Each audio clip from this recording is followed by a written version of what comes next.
everybody! I hope the weather where you are is gorgeous. I'm excited today to be filming my very first Will I Buy It? I love watching these videos, a huge variety of creators do them. I'd say the one I watch most consistently is Samantha March. She posts hers every Wednesday, I'll link her channel below. She also has a community creator playlist for these, which I think is really cool. But I'm going to be looking at the Trend Mood 1 Instagram page. I film on my phone, so if you see me looking this way, it's because I have her Instagram page pulled up on my laptop. So I'm not going to go through every single new release, but I am going to pull out some that look interesting to me one way or the other. So let's go ahead and get started with something I think is kind of exciting. So the first thing I'm looking at is from e.l.f. and this is a new collab with e.l.f. and Chipotle. e.l.f.'s one of my favorite drugstore brands, and like many other people, I also love Chipotle. I am obsessed with Mexican food, guacamole in particular, and I'm gonna be honest, I feel like I'm gonna end up buying this. They have an eyeshadow palette with 12 shades for $16. They have a lip gloss for $8. The lip gloss I don't know if I'll buy. It just looks bright red and I don't typically wear bright red lip gloss. But then the face sponge set is so stinking cute. It looks like an avocado. The face sponge set is $10. It comes with 2 sponges, an angled and rounded side one, and then a mini sponge that is the pit. Wait.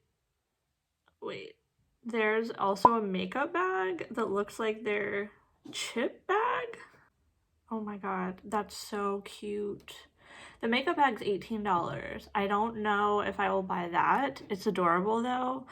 The eyeshadow palette actually looks really pretty. Some of the green shades in there, the lettuce and the guac shades, look a little bit intimidating to me, but I think applied with a lighter hand I could make those work, and I do think green shadows look pretty with brown eyes. I like this. I don't know, maybe that's an unpopular opinion, but I find e.l.f. to be really good quality, and I just feel like this is a fun collab that's actually wearable. My opinion. Okay, this one I feel like is controversial. The Jaclyn Hill blush bronzer duos. So I will admit, I watch Jaclyn Hill's YouTube videos. I follow her on Instagram. I don't know, something about her lifestyle. She just seems so glamorous and fun, but I did not buy any of her lipsticks. I'm not a huge lipstick person, and I might have picked up 1 or 2 later, but once all that fiasco started, obviously that wasn't going to happen. Then she launched highlighters, which again, highlighters are fine. I do have a few and I certainly wear them, but I'm just not crazy about highlighters. It's not something I want to pay a significant amount of money for typically. But these did kind of catch my eye. I love blush. It's one of my favorites. My only concern is finding a duo that has a blush and a bronzer both that I would use.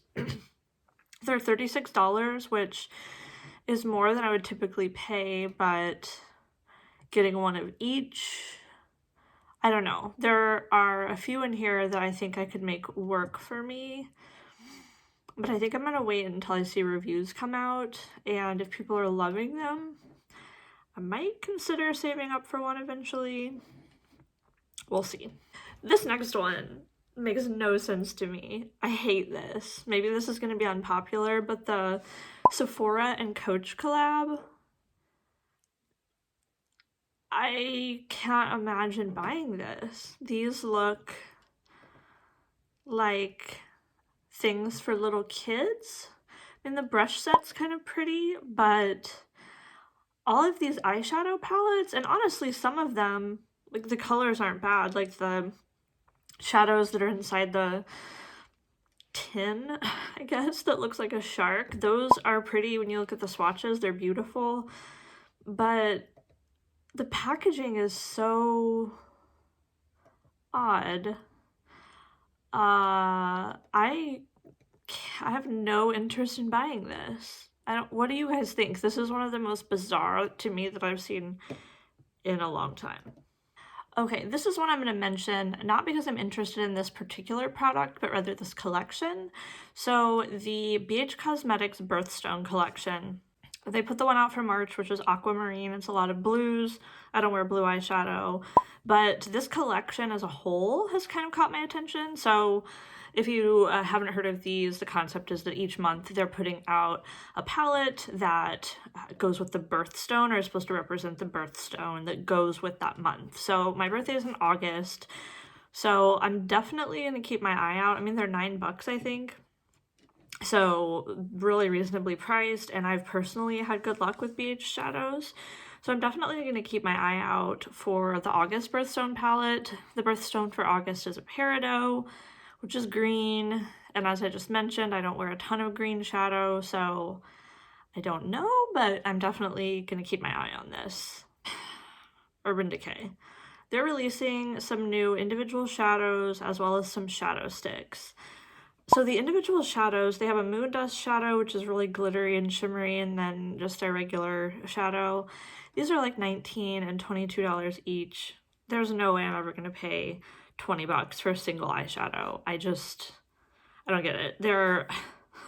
You can get single shadows at the drugstore that are really nice, that give a similar effect, or most of us have a bunch of palettes. If you're somebody who doesn't and you're really just looking to pick up a couple of individual shades, I can't imagine you wanting to spend $40 to $60 to get 2 or 3 shades.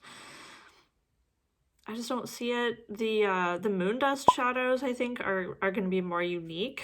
Perhaps if those went on sale, maybe if they were like $10 or something, but the most outrageous thing in this collection to me is the shadow sticks. These are $26. $26. I can't believe that. I can't believe it. I love shadow sticks, don't get me wrong, and I'm sure these are pretty colors, you know, when you look at the swatches, and nice quality, but I love the e.l.f. No Budge shadow sticks. Those are amazing. They have a pretty good color range, and they're only like $6, $5 or $6, I think. I can't imagine paying $26 for an Urban Decay shadow stick. No, thank you. The ColourPop Cheek Dew. These are a serum blush. I would be lying if I said I'm not interested in these. I don't see a price here, but my guess would be somewhere in the $8 to maybe $10, $12 range. I'm probably gonna get one of these. I hope they come to Ulta. I'm hesitant to buy things from the ColourPop website, although I would feel better purchasing this. So they take a long time to ship, which I can get over. I think going in knowing they're going to take a long time to get to me, I can adjust my expectations, but I recently ordered something, and it was an eyeshadow palette and some Super Shock products, and half of the stuff came broken. So I contacted their customer service. It took them like 2 weeks to get back to me. Then they only sent me a shipping notice to replace one of the broken products, so I had to contact them again. And it seems like if it's going to take that length of time when things show up, I would hope they would be in decent shape. But this is a serum blush in a squeezy tube, so I think this would probably be okay, but the swatches look really pretty. I kind of have my eye on Hotline, So Cosmo, and Hot Fuss.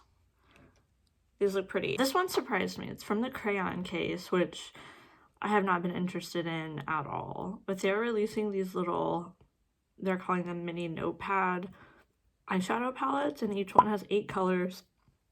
The colorful ones don't really appeal to me, but the black one looks kind of pretty. It's $12. I probably won't buy this, but if it was available at Ulta or Target where I could just walk in and grab it, impulse buy might get me with this one because they're only $12 and it looks cute. But I'm curious if you have tried anything from this brand. Let me know. I'm curious about the quality. Okay, another one that kind of interested me, which actually surprised me, is the KVD Vegan Beauty Good Apple Skin Perfecting Foundation Balm. It comes in 40 shades, which is amazing. I love that. It's $38, which is a bit much for me. But I don't like super heavy foundations or face products, but This says that it's long wearing and non-cakey. That sounds like something I could get into. I like the idea of a balm. It says it has a fresh matte finish.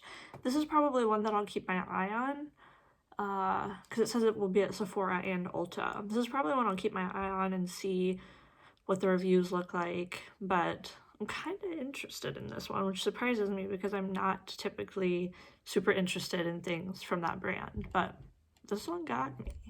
Oh, this one's beautiful. The Ofra Cosmetics and Steph Tom's highlight in Milk and Cookies. This looks beautiful. I want this. I have never tried anything from Ofra before, but of course everybody says their highlighters are bomb. These colors look beautiful. $35. That's more than I would want to pay for a highlighter, but this one, I don't know, it just looks really special and unique. I would probably keep my eye on this and see if Ofra has a sale at some point. I don't know if this is limited edition. I kind of assume it is since it's a collab, but I could be wrong. I know Trend Mood lists a code for 20% off, which is decent, but I've seen so many people using this and wearing it, and it just looks beautiful. So this might be one that catches my attention. I want to try a few products from Ofra, so this might be a good time to give it a shot.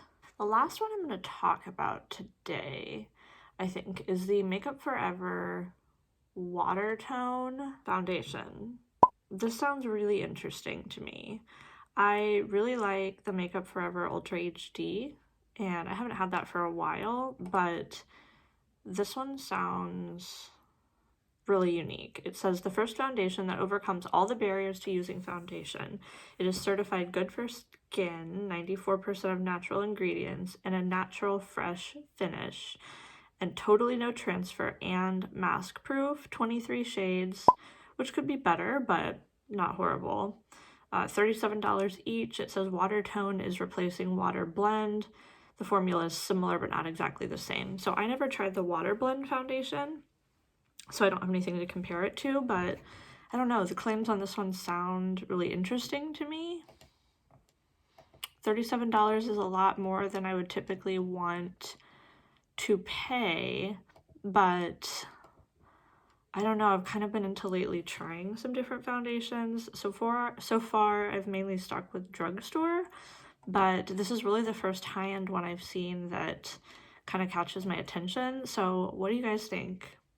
Are you gonna grab this? It says it will be available March on their website and at Sephora, but I'm probably gonna keep my eye out for this. I would love to be able to try a sample of this, honestly. I don't think Sephora is doing that right now with COVID, but I might end up picking this one up. I think that's all I'm going to talk about for today. Let me know what your thoughts on all these products are below. I'm really interested, especially on some of the ones I find bizarre, like the Coach.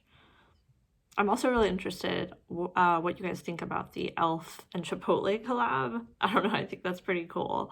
So I hope you guys enjoyed this. If you like this style of video, stick around. I plan to do these at least a couple times a month. But I hope you guys had fun. Give me a thumbs up, subscribe, leave me some comments below, and have an awesome day.